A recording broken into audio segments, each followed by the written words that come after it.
Ladies and gentlemen, like I said in the beginning of this show, that today my special guest will be the Honourable Teanau Tuiono of the Green Party and Member of Parliament of New Zealand, the one and only that pulled out the Private Members Bill to restore or to bring back Samoa's Citizenship Act in New Zealand 1982.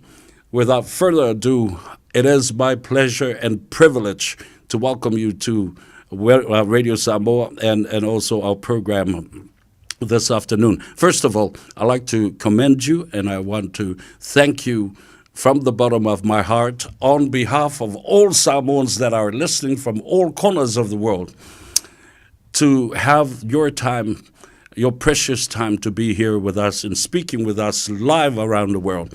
Talofa lava and haere mai ta malole soifua muria Honourable Teanau Tuiono. Oh, kia ora and talofa. It's great to be here today and sitting down. I'm down here in Wellington at the moment. It's a bit sunny outside, so it reminded me a little bit about the islands. Yes, but of it's course. Great to be here. Of course, indeed, it is a beautiful day up here in Auckland, and what a beautiful time to speak with you after this report from the Government Select Committee, in terms of governance and administration committee. With this report, what a wonderful, wonderful read, and I want to congratulate you for being patient on this bill. How do you feel at this point? Well, I feel like we're another step close. So we managed to get over the first reading. Then we had the select committee process as well. And I once again want to thank everybody that submitted. There are a large number of submissions, over around about 25,000 written submission, but also noting that one of those submissions had 7,000 signatures to them. So a large amount of support, a large amount of interest from the communities. And that support really had an impact on the committee. I think members of Parliament really had to think not only with our heads but also with our hearts as well, to listen to the community about the impact on this law. And I would like to commend our young people, the young people that came to the committee as well, that spoke on behalf of their parents, that spoke on behalf of their grandparents. And that for me was about understanding that there are generational impacts here. It is about the older generation, but it's also about the impacts on what it means to be Pasifika here, what it means to be Samoan here in Aotearoa, New Zealand. So I would like to congratulate our young people for showing up to support the older generation. Honourable, it is remarkable because, the narrative of that day, we ain't better off than our older generation, our grandmothers and grandfathers who didn't have the opportunity that is now presented today. Now, the Select Committee have completed and also presented their report yesterday to Parliament. Does this mean that they're looking at a decision? We have a decision now or no? What the process is in the way that laws get passed in New Zealand, you have a first reading. Then after the first reading, the bill then gets referred to a select committee, and in the select committee, the standard process is you get community and different stakeholders to come in and talk about the different implications of the piece of legislation. That is the process that we've just finished, and from that you get a kind of a steer about which way the votes are going to go around the House. And in this case, what we found with the select committee is that there was unanimous support around that select committee table to support the bill moving to the next stage. So the political parties at the select committee are the Green Party, the Labour Party, New Zealand First, and the National Party. So it had support from all those political parties in the select committee. It will then now go back to Parliament. So we've reported it to Parliament, and there will be a second reading. So it has to get through the next step. But because we've got a positive a select committee report that says that it will get enough votes to move forward, I'm confident that it will move through to the next step. Then after the second reading, you have what we call the Committee of the Whole House until finally you have the third reading. So the process there's a few steps to the process, but it's important that we have those steps as well to make sure that any piece of legislation, any law that we make in New Zealand it has been analysed thoroughly. Mm-hmm.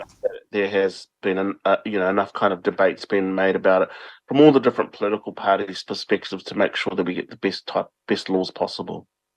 Honourable, they recommend in this report that there should be a restoration. Secondly, there should be some amendments to the Act, but not to repeal the Act.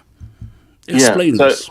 I can talk to you a little bit about that. So if people recall from the first reading, all of the political parties around the House supported it except for the National Party, and of course all the other parties also had concerns about what the implications would be in terms of the flow-on effects if you repeal something from 1982, for example.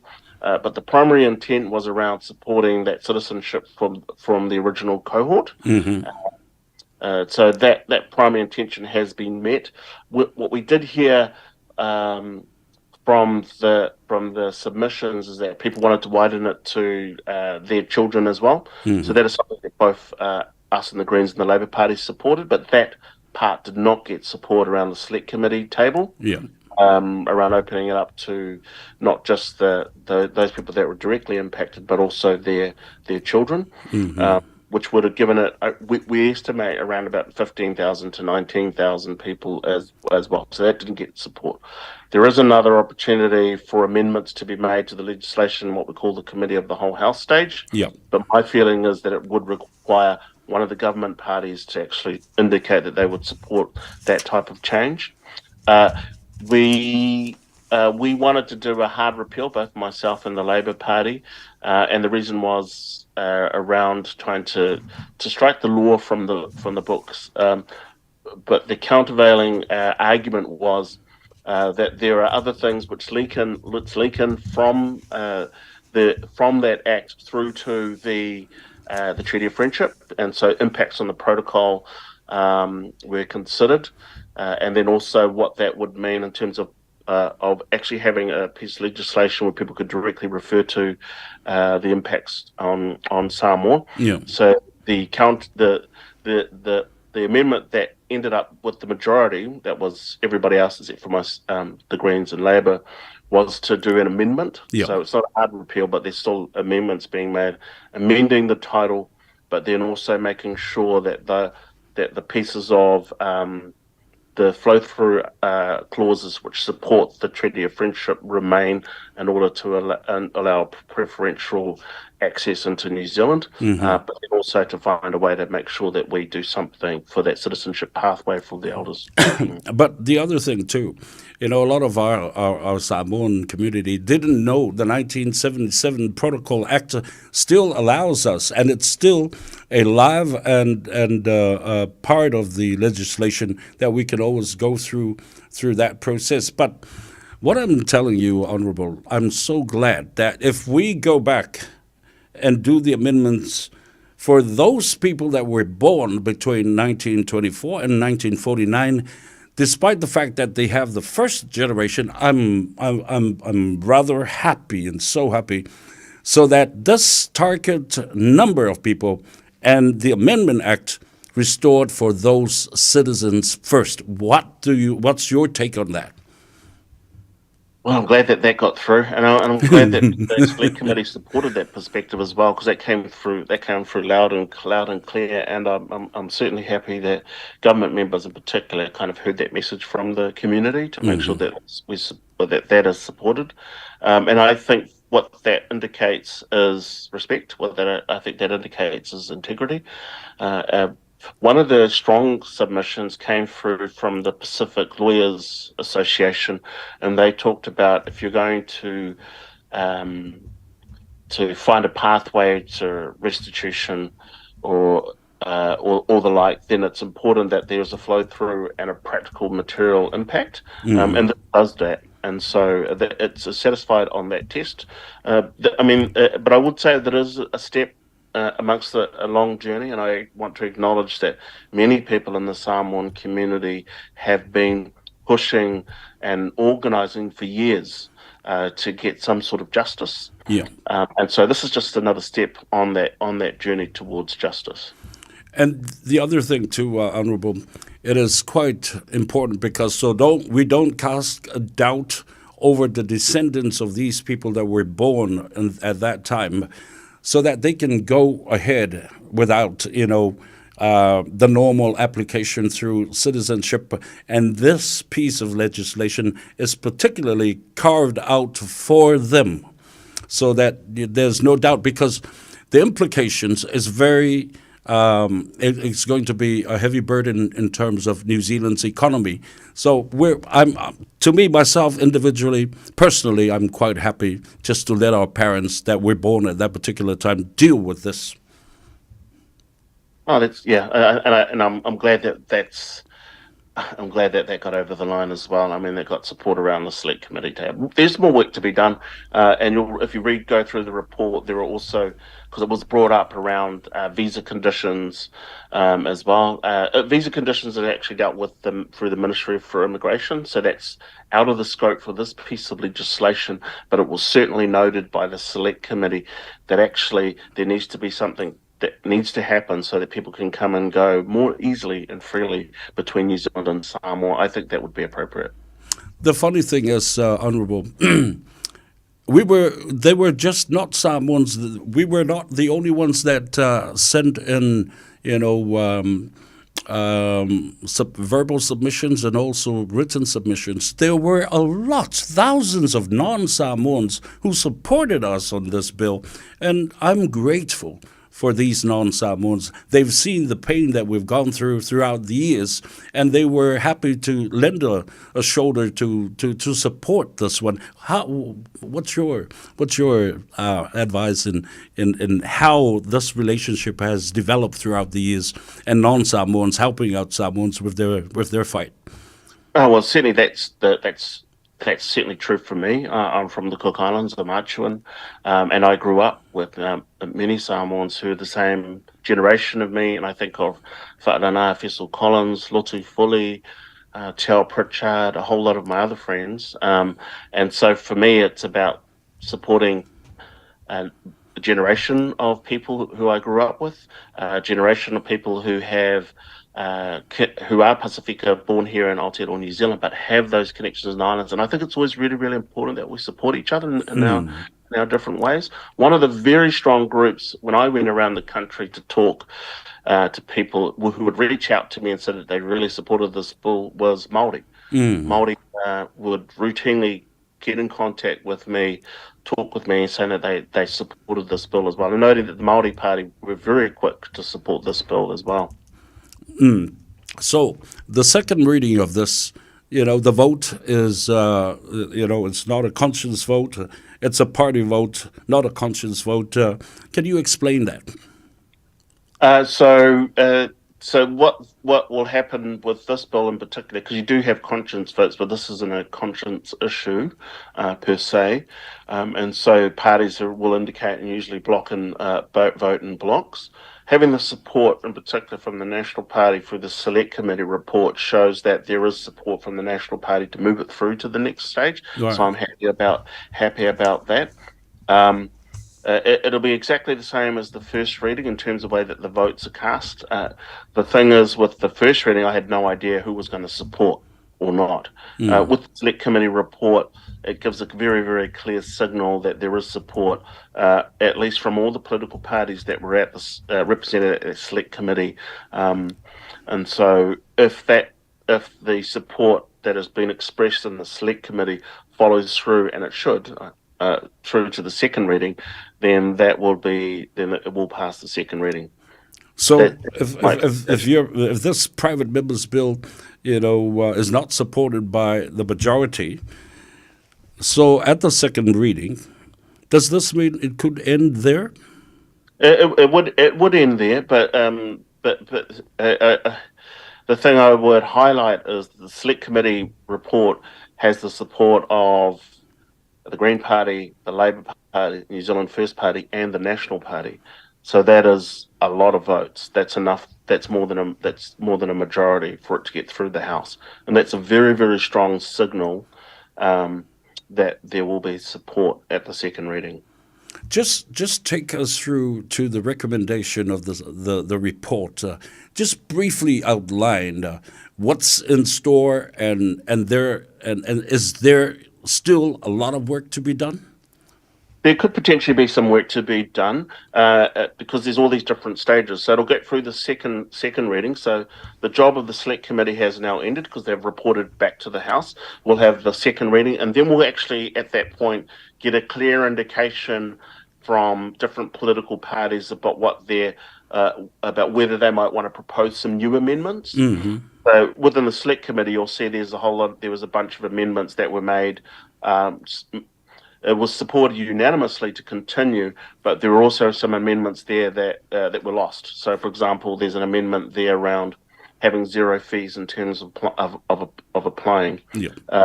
So that could be debated again at the next stage after the second reading. So that could happen at the committee of the whole House, and so we will hear from parties at the second reading whether they might intend to do that. And what that looks like in practice is people put up what we call amendment papers. They used to be called supplementary order papers, which might want to further amend the bill. So, for example, if there continues to be a live issue around expanding it to 15,000 people, the children, and get support from a government party, because both Labor and the Greens have already supported that, then that could amend the bill further.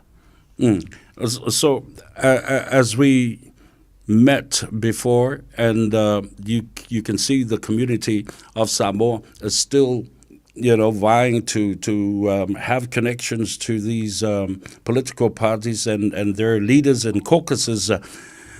Do you think that is appropriate for us to keep on pushing to these different ideologies of political parties? I think so. I think it's up to every community to engage their representatives in the parliament to push for what they want, and then parties will respond appropriately according to whatever their policy agenda is. I mean, I certainly have responded to that when I originally put the bill in the biscuit tin. I was really only thinking about the older generation. I wasn't thinking too much far beyond that. And then at the select committee, I heard, well, actually, have you considered about widening it for the children, for the primary family, which would make it around about 15 and 19,000. I actually hadn't thought about that, but that's the good thing about what happens at the select committee, because you hear things that you don't know, and then you can, that's a good idea. Well, let's change it a little bit, or that's not a good idea. So we're going to make these changes. And if you get enough votes around the table, it's all about votes at the end of the day, then you can put amendments forward in your act. That is so beautiful to hear that the National has supported to get the bill over to the next step. And if you look at the recommendation and the report from the Governance and Administration Select Committee, it is almost a full act and full piece of legislation, because it arrives to the last point of actually recommending how much to pay for the application fee. Yeah, it does. There was an interesting discussion, and I wasn't too sure where I was going to go with that, actually, because there's an important part about justice around, well, actually, if you've taken citizenship off people, then you shouldn't make them pay for it. So there's one part. But then I was also worried about any delays to the commencement of the bill. So my understanding, listening to the government officials, like, if you don't specify that, then they can't roll it out immediately, which means people wouldn't be able to apply straight away. So both myself and the Labor Party led this part, and I supported them a bit later on, and that was, well, actually, it's just have no fees. But at the end of the day, with that particular part, that part there, that could be a call from. It will have to be a call from cabinet. So cabinet could actually go, well, actually, we want to have this amount of money, or no amount of fees, and so they could make that call pretty quickly. But I think the majority, in particular, the government members, were like, well, actually, if we've got something there, that means as soon as it becomes law, people can apply.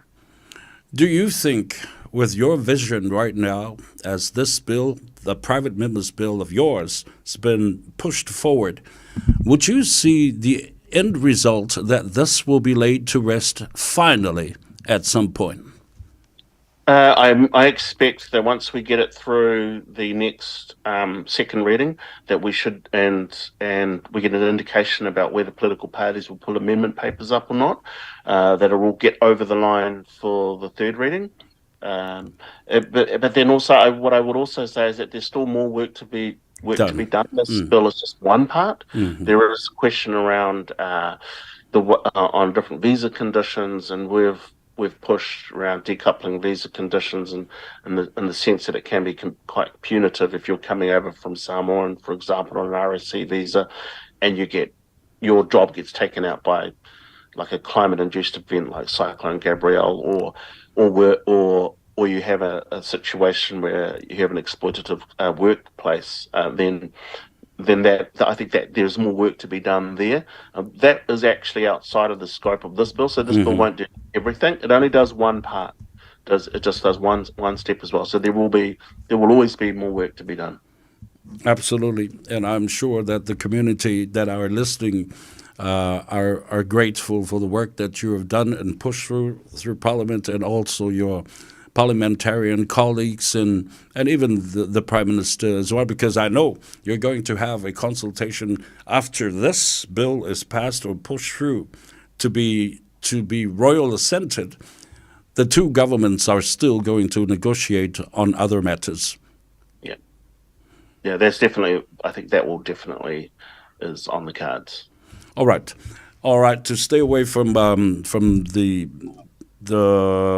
restoration of the Citizenship Act. Now, you've heard of what has happened in Samoa with the sinking of that HMNS Manawanui. As a Green, co-leader of the party that are very into your the water change, climate change, and also the environmental and disasters that could destroy the natural economy and environment of Samoa, and especially the water and the sea. What's your take on that? Well, first of all, I'm relieved, and I think we all are relieved that actually people got off the boat safely. So I want to acknowledge the work of the emergency services in Samoa in assisting getting people off the boat and off the ship off to Manawanui, and that's important. I think that is something for us to be relieved about. That is something we have to be grateful about. I am worried about the cleanup, about the impact on the environment, and I was reading one news story which talked about them being able to smell diesel just off the shore as well. So that's a concern. My thinking is that New Zealand should step up and help to clean up, and I think that will happen, but it has to happen quickly to contain the situation, because this is potentially a massive environmental disaster right on the doorstep of Samoa. So making sure that is contained, I think, exactly how you have said, around making sure that we protect the environment, that we look after the reef, is crucially important. Do you think the New Zealand government should take full responsibility for this, not only monetary, in terms of financial and environmental cleanup and everything else, because it has affected the economy, affected the livelihood of Samoa with the ocean, the beaches, that has affected tourism, affected trading, and everything is affected, Honourable Tuiono? I think that would be appropriate. That would be absolutely appropriate to do that. Get in there quickly, clean it up, to make sure that environment is looked after. I would agree with that sentiment. Well, if there's anything that I haven't asked you that you think you might be able or happy to share with us, I'll give you this wonderful time, Tuiono. Well, I'd really like to thank the community for getting on board and supporting this bill, for being heard at the Select Committee. That was so important, to have your voices being heard as well. It had a really big impact. It had a profound impact. I know that when many of many people came to the select committee and shared their stories, shared their hearts, that had an impact on members of parliament in terms of their thinking and the way that they would support this bill as well. So I'm grateful. I'm grateful to everybody that's listening today. I'm grateful for you walking on this journey. And there is more work to be done, and I look forward to working with you to continue to do that work. I want to thank you, Honourable Tuiono, on behalf of all our Samoan listeners in Auckland, New Zealand, and around the globe, and even in Samoa. They're watching us as we conversate with the bill, the restoration of the citizenship of Samoa 1982. Thank you kindly from my heart, and I hope that I will catch up with you again at some point as this issue progresses through the second reading and even to the third and the royal assent. God bless, and thank you so much again, once again. Whawhatai tele lava, me taki rā nunui. Thank you, everybody. Kia rā, whawhatai.